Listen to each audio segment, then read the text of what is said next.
পয়সা ধন সম্পদ দিয়ে লাভ নাই, কারণ ওই টাকা পয়সা ঘুম হারাম করে নেয়, খাওয়া দাওয়া হারাম করে নেয়। আপনারা জানেন আমরা গরিব অসহায়, আমরা কষ্টে থাকলেও খাইতে লইতে চলতে ফিরতে কোনো সমস্যা হয় না।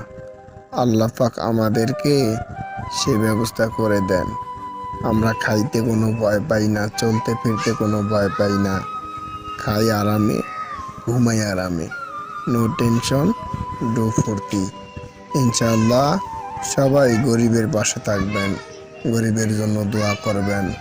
আর আপনারাও বড়লোক হয়েছেন বিদায় এরকম করে মানুষকে কষ্ট দিয়ে কোনো কথাবার্তা বলবেন না।